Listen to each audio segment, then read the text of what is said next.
Hey, Larry. So here is your crown, your original Bell-matic crown. Like a 6105, it is they had an internal seal that was kept in place. Basically, the seal was permanent and then kept in place with a little ring, just like a 6105. I just got this apart. Here's what's left of your, darn it, your original gasket. The other half of it just broke into pieces. It just broke in pieces again. And that is why we rebuild crowns. I did go and look through all of my stock, and I have some new old stock ones, but they're older than me, and despite never having been used, the seals are rock hard. So just gonna replace it. We'll rebuild that. That's pretty much the last thing. I mean, I've got to put it together, but put this together, and then I've got to assemble the case. I'm going to keep your original crystal because there's basically nothing wrong with it. Why replace something that's nothing wrong with it? A little polish, it'll be fine. But this crown will be all nice and new. So here's our current numbers. This is, again, it's about a day and a half later. So these are great numbers for that far down the power reserve. It's about 60% down. These are good numbers, and it's holding steady here, which is what we want, because Bell-matics tend to run hot.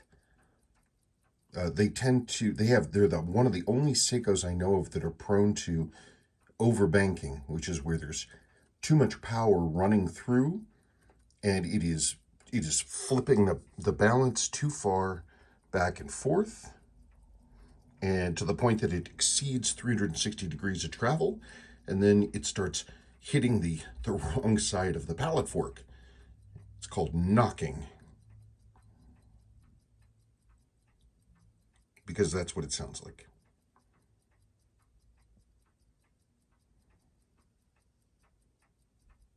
So I'm going to need to assemble and finish assembling, dial and hands and everything else like that, but this is a real good place to be.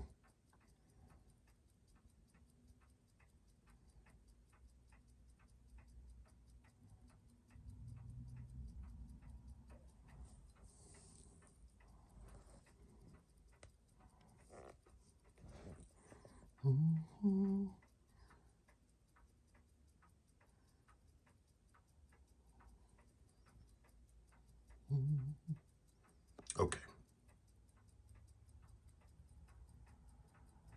Hey, Larry. Okay, so we are on day 2. It's just been running. And you can see we've still got great amplitude. And it is still, this output is very steady, which is exactly what you want. You want the accuracy to stay the same throughout the power curve,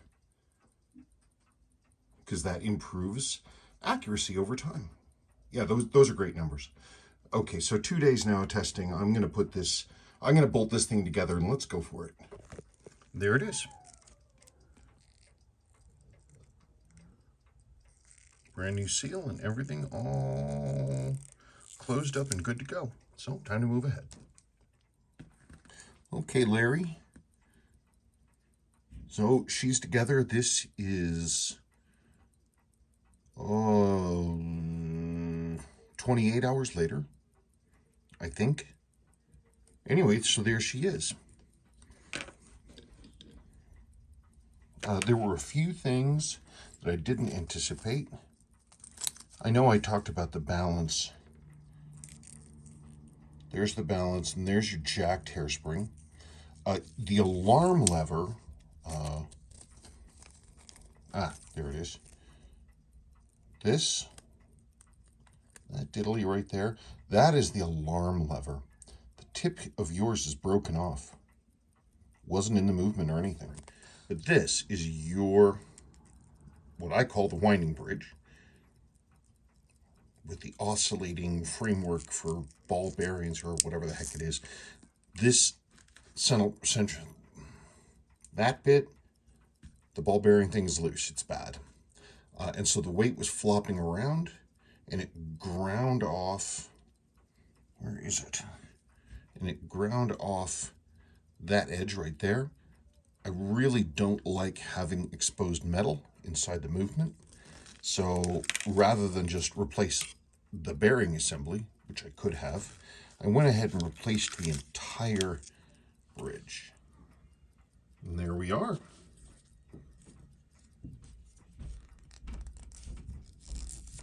And your alarm is set for midnight. It is armed. Now remember, the specs are that it's a 5-minute window. So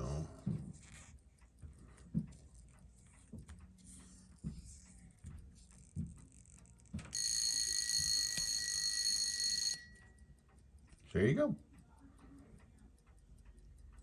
So that's why it has this black space here. So you set it to whatever you want, and looks like it'll get you up a couple, 2-3 minutes early. And there she blows. What a nice watch. I swear I've got one of these. Don't I? I think I have a charcoal dial, actually. Oh, yeah, let's see. I actually never... I had to go through and check this thing again. It is actually Thursday. It is the 13th.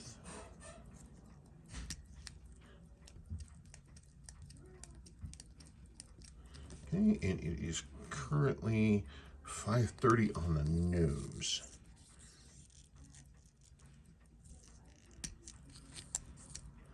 You do have a little mark here on this crystal. I can try to polish it out some more, but it's barely noticeable. It's not enough to sink the crystal by any means. What a pretty watch. Man, it's amazing. I mean, 1967, this blows away anything Rolex was making. And this was an in-house movement. People might say, oh, well, you got the Paul Newman. Well, the Paul Newman wasn't a Rolex movement. This thing is entirely in-house. What a magnificent piece of engineering. It's a crime they aren't more appreciated.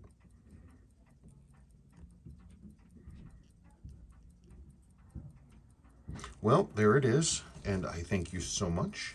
And that's about it. And I will get on those battery changes. Again, if those things need seals, I'll go through and do a case rebuild on them and replace those seals. If they don't, I'll leave it. What a beauty. Okay, thanks, Larry.